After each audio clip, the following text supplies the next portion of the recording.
호숫길을 따라 이어진 벚나무들 사이로 시원스레 달려가는 감성 충전 힐링 트레킹.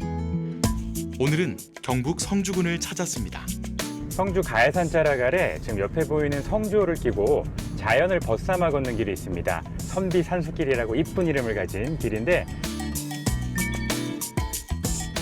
굽이굽이 흐르는 산등성이에 사뿐히 내려앉은 너른 호수. 그리고 주변의 아름다운 풍경들이 더해진 성주를 대표하는 트레킹 명소 가야산 선비 산수길로 지금 떠나봅니다.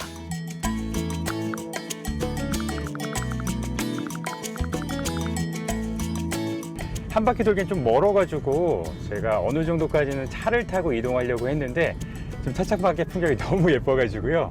일단 빨리 내려서 걸어야겠네요. 와.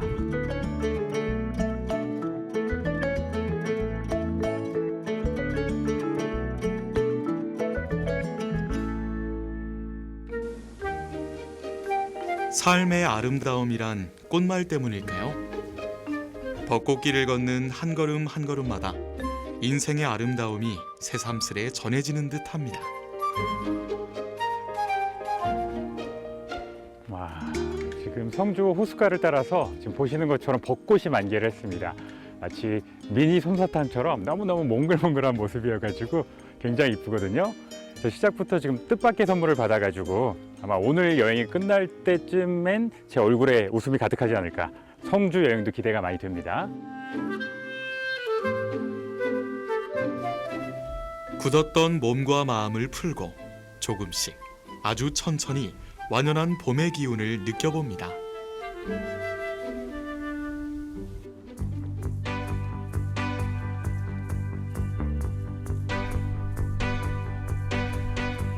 성주의 서쪽 금수면의 도장골산과 독용산 사이에 흐르는 대가천을 막아 만든 성주댐. 흐르던 하천은 성주댐을 만나 호수가 되었는데요. 그 성주호 주변으로 걷기 좋게 조성된 길이 가야산 선비 산수길의 1코스 성주호 둘레길입니다. 이제 여기서 걷기를 좀 시작하려고 하는데요. 지금 가야산 선비 산수길이 코스가 두 개네요. 산 따라 걷는 길, 호수 따라 걷는 길이 있는데 그 안에 산성이랑 뭐 부교랑 다양한 볼거리가 있고 지금 두 코스를 합치면 35km 정도 돼가지고 너무 기니까 한 절반씩 걸으면 될 것 같아요. 일단 이쪽으로 길이 바로 이어지는데요. 아, 여기도 벚꽃이 만개했네요. 가야산 선비 산수길은 1, 2코스로 나눠지는데요. 그 중에서 우리는 수려한 경관을 자랑하는 성주호와 독용산성을 둘러볼 수 있는 성주호 둘레길을 따라 걸어볼까 합니다. 반가운 손님을 맞아주던 벚꽃길을 지나자 사계절 푸르름을 잃지 않는 대나무들이 바통을 이어봤습니다. 동의보감 보면은 이 대나무가 심신안전에 좋다고 나오거든요. 정말 선조님들 말씀 틀린 게 없는 게 이 대나무길을 따라 걷는 것만으로도 약간 마음이 안정되는 기분이 들기도 하고요. 그리고 뭐랄까 지금 마음속에 있는 고민들을 여기 다 털어놓고 가고 싶은 그런 기분이 듭니다. 쉽게 부러지지 않는 대나무는 한결같고 올바른 옛 선비들의 모습을 닮아 있습니다. 가야산 선비 산수길에 들어선 지 얼마 되지 않아 마주하게 된 봉두리 영모제. 이곳은 경북 문화재 자료 제281호로 지정되어 있는 곳인데요. 흑돌담으로 둘러진 한옥 한 채. 영모제의 모습이 조금은 궁금해졌습니다. 여기가 길 올라가는 길에 나오는 영모제라고 하는 제실이거든요. 근데 여기 이제 관리하시는 분들이 있어서 이렇게 들어가 볼 수는 없어서 좀 아쉬워요. 그래도 제가 키가 큰 편이어가지고 까치발을 드니까 이쪽에 한옥하고 저기 창고 같은 이런 모습들이 보이네요. 명종, 선조 때 사람인 한춘부와 그의 손자인 효종 때의 학자 학두남의 제사를 지내기 위해 청주 한시 문중에서 1925년에 건립한 사당인데요. 지붕은 옆면에서 볼 때 8팔자 모양을 한 팔작 지붕이며 중앙마루를 중심으로 좌우에 온돌방, 방과 마루 사이에는 문을 달아 필요시 하나의 공간으로 활용할 수 있게 되어 있다고 합니다.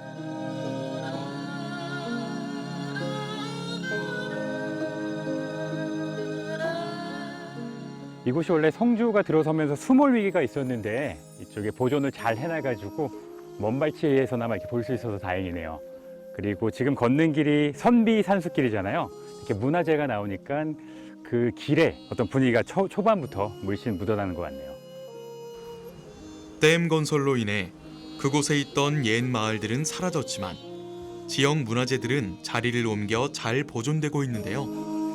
백운정 역시 원래 성주호 기슭에 있었지만 성주댐 건설로 물에 잠기게 되자 현재의 자리로 옮겨졌다고 합니다.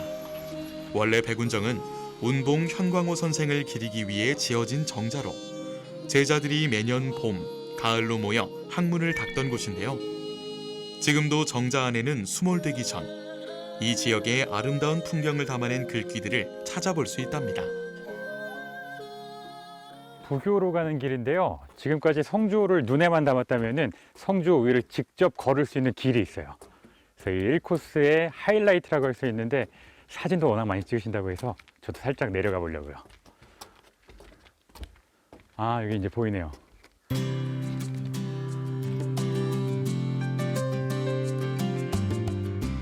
성주호 둘레길에서 색다른 트레킹을 즐길 수 있는 곳. 부교를 향해 조금씩 걸음을 옮깁니다. 오, 흔들리네. 이 부교는 성주 호수 위에 떠 있는 길이라고 생각하시면 돼요. 저 지금 좀 느껴지실까요? 이렇게 약간 출렁 있는 느낌도 있어서 재밌고요. 물 위를 걷는 느낌? 딱 그 표현이 맞을 것 같고, 제가 힐링 트레킹 하면서 참 많은 길을 걸었는데 물 위를 걷는 건 처음이네요.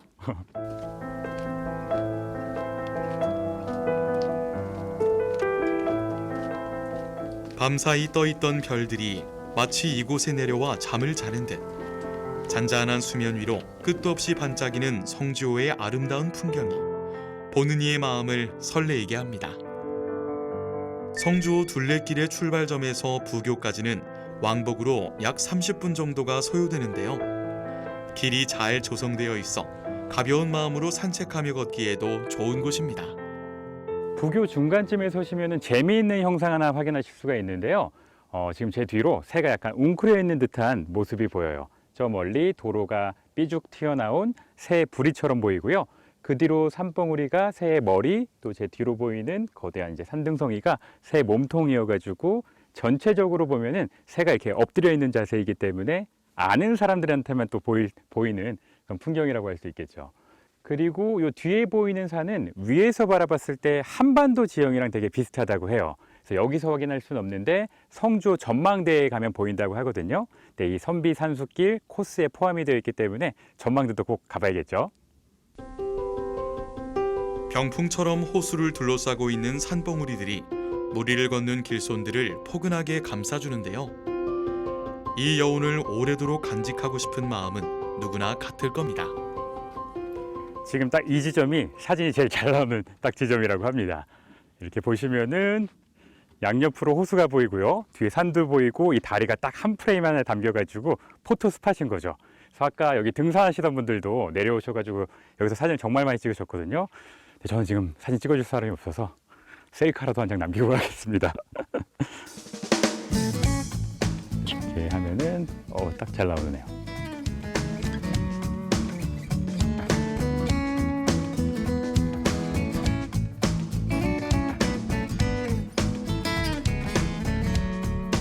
성주호의 수려한 경관을 벗삼아 가야산 선비 산수길을 조금 더 걸어보겠습니다.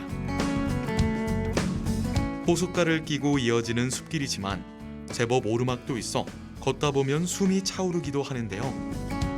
그럴 때면 길 위에 피어난 꽃과 초록향을 맡으며 숨을 가다듬어 봅니다. 여기 분홍 그 참꽃 보이네요. 이거 보니까 예전에 그 비슬산에서 제가 그 참꽃 군락지에서 만난 또 선생님이랑 막 얘기 나누던 그런 기억이 나는데 아마 지금쯤이면 참꽃 군락지에 분홍빛이 가득하겠네요. 그렇죠?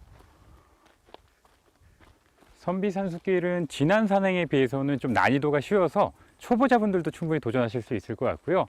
그다음에 이렇게 나무가 잘 그늘을 만들어주고 호수 때문에 눈이 시원해서 여름에 오셔도 좋을 것 같습니다. 그리고 길도 굉장히 잘 닦여 있고 약간 오르막도 있어서 이렇게 산행하는 기분도 들고 전체적으로 굉장히 좀 착한 길? 쉽게 누구나 도전할 수 있는 그런 길인 것 같아요. 이렇게 데크길도 잘 됐네요. 꽃이 활짝 피진 않았어도 봄이 온 것은 새소리로도 알 수 있는데요.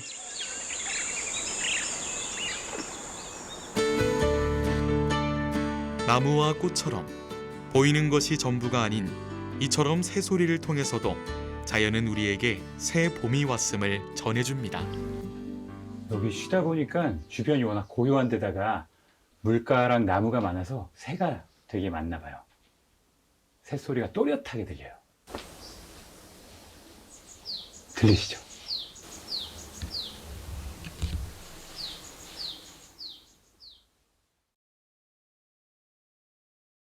이렇게 잠깐 쉬면서 돌아보니까 막 물길 따라 산길 따라 걷고 지금 막 새소리도 듣고요, 꽃놀이도 하고 참 아름다운 길인 것 같아요. 그래서 이 선비산수길이 예전에 선비들이 이 주변에 멋진 산새와 계곡들을 훑으면서 느꼈던 그 풍류를 한번 느끼고자 조성된 길이라고 하는데, 직접 걸어보니까 그 의미가 바로 또 이해가 되네요.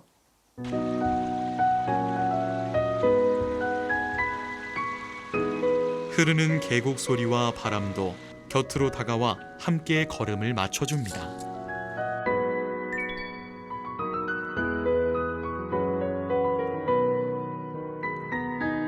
성주호 둘레길을 따라 걷다 보면 만나게 되는 대가천 계곡. 무훌구곡이라고도 불리는 이곳은 대가천의 맑은 물과 주변 계곡의 기암괴석, 수목이 절경을 이루어 경관이 아주 빼어난 곳으로 알려져 있는데요. 여름이면 많은 피서객들로 장사진을 이룬다고 합니다.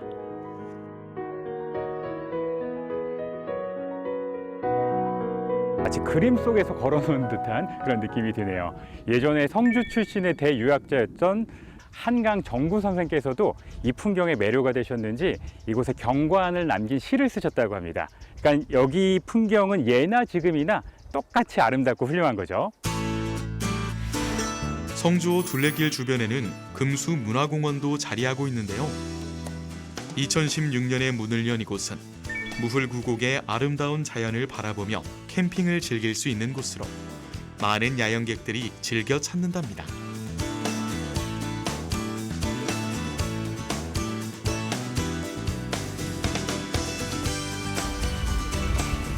성주호 주변, 호숫가를 걸었던 코스를 마치고 이제는 도경산성을 둘러볼 수 있는 다음 여정을 향해 걸음을 옮겨봅니다.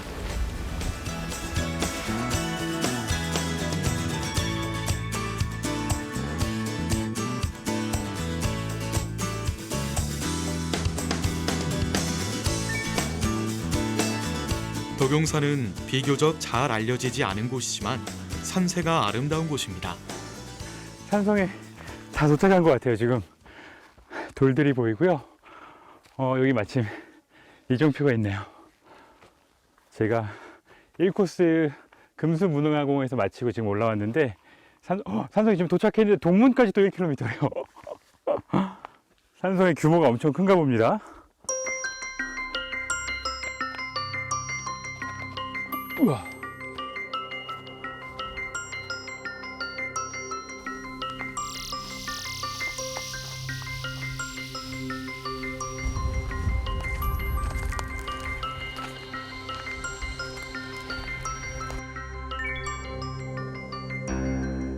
해발 955m에 이르는 도경산은 소백산맥의 주봉인 수도산의 줄기로 산 정상부에는 도경산성이 자리하고 있습니다. 저 멀리 보이는 게 동문이겠구나. 시원한 팔작 지붕의 동문을 시작으로 도경산성은 조금씩 제 본 모습을 드러내기 시작합니다. 지금 산성 벽이 나타났거든요. 꽤 높은데 이게 가야 시대 때 지어진 산성이라고 하는데 좀 돌이 아주 오래돼 보이진 않아요. 바위가. 그렇죠. 최근에 좀 복원된 게 아닐까 그렇게 생각이 드네요. 도경산성의 성벽은 주변에 흩어져 있는 화강암을 깨뜨려 쌓았다고 하는데요. 큰 돌을 깔고 위로 올라가며 작은 돌을 쌓고 빈틈을 파편으로 메우는 우리나라 전통적인 성벽 쌓기 방식을 엿볼 수 있는 곳이기도 합니다. 도경산 능선을 따라 주변 계곡 일대를 돌아가며 벽을 쌓는 포곡식 방식으로 만들어진 산성. 드디어 독용산성에 들어섭니다. 제가 찾아봤더니 이 산성이 처음 발견됐을 때는 지금 제 위로 보이는 이 아치문만 남겨져 있었다고 해요. 나머지는 대부분 복원이 된 거고요. 또 산에 계곡이 워낙 많아서 물이 풍부하고 또 공간이 넓었기 때문에 장기전을 대비하기엔 최고의 산성이었다고 합니다. 그리고 가장 중요한 사실은 영남 지방에 남겨져 있는 산성 중에는 이 독용산성이 최대 규모라고 합니다.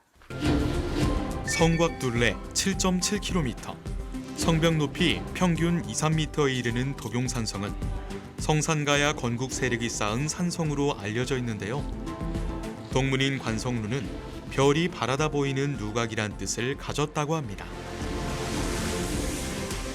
장구한 세월을 이기지 못하고 거의 붕괴되었던 성곽은 1977년에 시작된 복원 작업으로 일부 구간들은 옛 모습을 되찾아 지금의 모습을 하게 되었답니다. 이 독용산성이 한때 방치되다가요, 임진왜란 때 피난민들이 이 산성에 오르게 되면서 좀 제대로 관리가 되기 시작을 했다고 합니다. 이 주변에 절터도 있었는데 그 절에 많은 승려들이 기거를 했고요. 이 비석은 그 승려 중에 이 산성을 관리하던 승장하고 또 이곳의 성주 목사, 지금의 성주 군수님이 되겠네요. 그분들을 기리기 위한 비석이라고 하네요.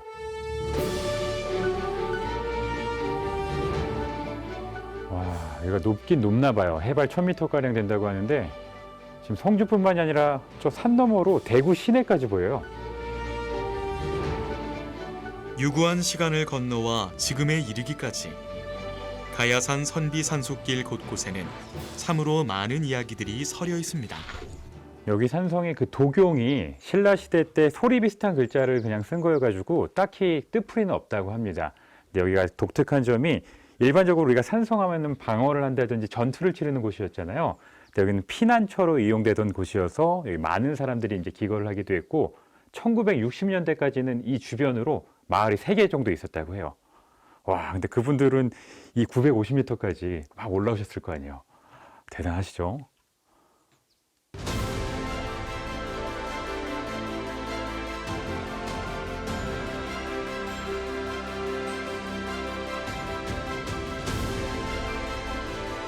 동문을 지나 산 허리를 밟고 올라가는 긴 성곽 위를 걸어가 보는데요. 걸음을 옮길 때마다 뒤따르는 장엄한 풍경에 얼마 가지 못하고 다시 걸음을 멈춰섭니다. 지금 제가 산성의 거의 가장 높은 곳에 다다랐는데 여기서 보이는 풍경이 정말 웅장하네요. 주변에 막 산중이죠. 이 산맥이 이 산성을 감싸고 있는 형태고요. 그 산 너머로 뭐 대구라든지 이 성주 주변의 도시까지 지금 한눈에 다 들어와요. 그리고 바로 밑에는 제가 아까 걸었던 성주호도 보이고요. 아, 정말 멋진데 한 가지 아쉬운 점이 있다면은 제가 지금 약간 해 저물녘에 왔는데 당연한 얘기지만 일출이 황홀한 곳이라고 합니다. 그래서 나중에 해 뜰 때 한번 또 오면 되겠네요. 새벽녘 독용산성 동문에 오르면 환히 기지개를 켜는 태양과 마주하는 일출 명소로의 색다른 모습도 즐길 수 있습니다. 여기 또 독특한 공간이 하나 숨겨져 있는데요. 폭이 좁은 이 길을 따라가면은 앞문이라고 불리는 낮은 문이 하나 있습니다. 일명 개구멍이라고도 하는데 그게 강아지 개라기보다는 덮을 개자라고 해요. 지금 딱 덮여져 있는 문인 거죠. 와, 근데 여기는 쪼그려 앉아서 이렇게 가야겠는데요. 오, 1m도 안 되겠다. 근데 이게 좁은 이유가 이런 앞문이 성곽에 좀 후미지고 깊숙한 곳에 적이 알지 못하게 만들어 놓은 비밀 출입구라고 합니다. 이 정도면 눈치 못 챘을 거 아니에요, 그렇죠? 영남 지방의 산성 중 가장 큰 규모를 자랑하는 독용산성. 가야 6국 가운데 성산가야의 옛 터인 성주에는 찬란한 역사와 오랜 전통이 살아 숨쉬고 있습니다.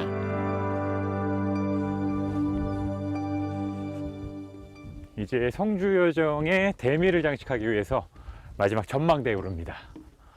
아, 이 근사한 정자가 하나 있네요.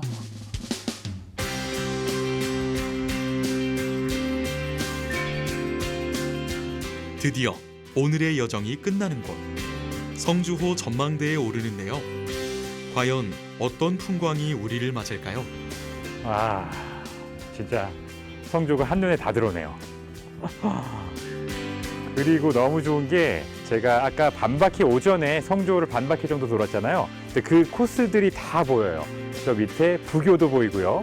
드라이브에 있었던 벚꽃길도 보이고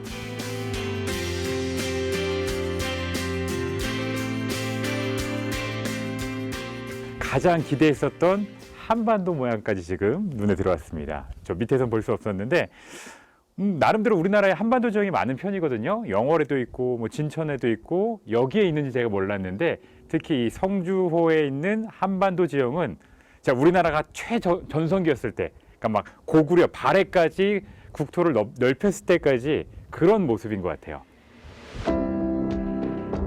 성주호와 도경산의 어우러짐이 한반도 지형을 닮아 비범한 아름다움을 만들어내는데요. 이렇듯 성주호 전망대에 오르면 자연과 사람이 만들어낸 한 폭의 예술작품 같은 풍광을 두 눈에, 가슴에 깊이 담아볼 수 있습니다.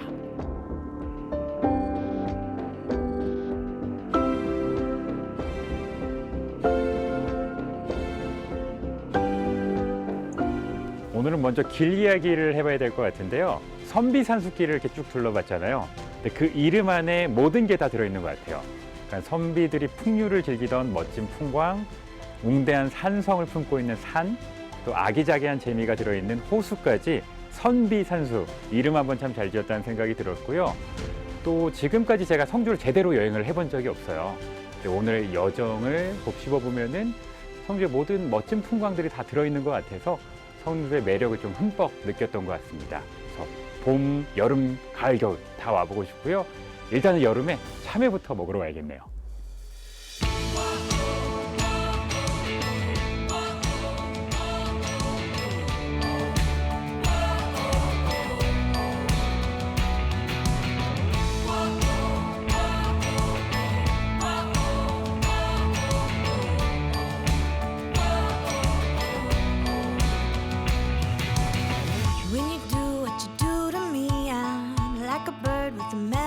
서성이던 봄바람이 냉큼 달려와 안겨 설레는 마음으로 나선 걸음.